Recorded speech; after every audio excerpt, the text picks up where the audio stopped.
ಶುಭೋದಯ. ಒಂದು ಸ್ಕೂಲಲ್ಲಿ ಒಂದು ಡಿಸ್ಕಷನ್ ನಡೀತಾ ಇರುತ್ತೆ. ಆವಾಗ ಹುಡುಗರೆಲ್ಲ ಮಾತಾಡ್ತಾ ಇರ್ಬೇಕಾದ್ರೆ ಒಬ್ಬ ಹುಡುಗ ಅಂತಾನೆ, ನಮ್ಮಪ್ಪ ಸಖತ್ ರಿಚ್ಚು, ಏನು ಬೇಕಾದ್ರೂ ಕೊಡಿಸ್ತಾರೆ. ಇನ್ನೊಬ್ಬ ಹುಡುಗ ಅಂತ, ನಮ್ಮಪ್ಪ ಸಖತ್ ಟಾಲ್ ಆ್ಯಂಡ್ ಹ್ಯಾಂಡ್ಸಮ್ಮು, ಅವ್ರು ನೋಡೋಕೆ ಸೂಪರ್ ಆಗಿರ್ತಾರೆ. ಇನ್ನೊಬ್ಬ ಹುಡುಗನ್ನ ಕೇಳ್ತಾರೆ ಎಲ್ಲರೂ, ನಿಮ್ಮಪ್ಪನ ಬಗ್ಗೆ ಹೇಳೋ, ನಿಮ್ಮಪ್ಪನ ಬಗ್ಗೆ ಹೇಳೋ. ಅವನಂತಾನೆ, ನಮ್ಮಪ್ಪ ಯಾವಾಗಲೂ ವೀಲ್ ಚೇರಲ್ಲಿ ಇರ್ತಾರೆ ಅಂತ. ಆವಾಗ ಎಲ್ಲ ನಕಾಡ್ಬಿಡ್ತಾರೆ, ಗೇಲಿ ಮಾಡ್ತಾರೆ.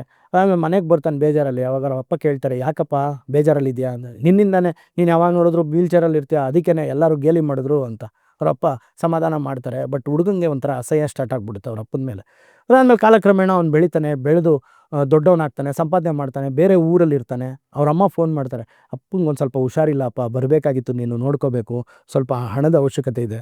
ಇದಕ್ಕೆ ಮಾತ್ರ ಕರೆದುಬಿಡಿ, ನಮ್ಮ ಅಪ್ಪ ಯಾವಾಗಲೂ 3 ಹೊತ್ತು ವೀಲ್ ಚೇರಲ್ಲೇ ಕಳೆದುಬಿಟ್ಟ ಜೀವನ ಪೂರ್ತಿ, ನನಗೆ ಮಾತ್ರ ಇದಕ್ಕೆ ಮಾತ್ರ ಕರೆದುಬಿಡಿ ಅಂತ. ಅವಾಗ ಅವ್ರ ಅಮ್ಮ ಅಂತಾರೆ, ಏನೂ ಗೊತ್ತಿಲ್ಲದೆ ಮಾತಾಡಬಾರ್ದು ಮಗನೇ, ನಿಮ್ಮ ತಂದೆ ಈ ಸ್ಥಿತಿಗೆ ಕಾರಣ ಯಾರು ಅಂತ ಗೊತ್ತಾ ನಿನಗೆ ಅಂತ. ಆವಾಗ ಹುಡುಗ ಒಂದು ನಿಮಿಷ ಕೇಳಿಸ್ಕೋತಾನೆ. ಆವಾಗ ಅವ್ರ ಅಮ್ಮ ಅಂತಾರೆ, 2ನೇ ಫ್ಲೋರಲ್ಲಿ ಬೆಂಕಿ ಬಿದ್ದಾಗ ನೀನಿನ್ನೂ ತುಂಬ ಚಿಕ್ಕ ಮಗು, ನೀನು ಒಬ್ಬನೇ ಇದ್ದೆ, ನಿನ್ನ ಕಾಪಾಡೋಕ್ಕೋಸ್ಕರ ನಿಮ್ಮಪ್ಪ ಅಲ್ಲಿ ಬಂದು ನಿನ್ನ ತಗೊಂಡು 2ನೇ ಮಾಡಿಯಿಂದ ಹಾರಿದ್ರು, ಹಾರಿದಾಗ ಅವ್ರ ಕಾಲು ಸ್ವಾಧೀನ ಕಳ್ಕೊಂಡು ವೀಲ್ ಚೇರಲ್ಲಿ ಕೂತಿರೋದು ಅಂತ. ಇದರ ಅರ್ಥ ಏನು ಗೊತ್ತಾ?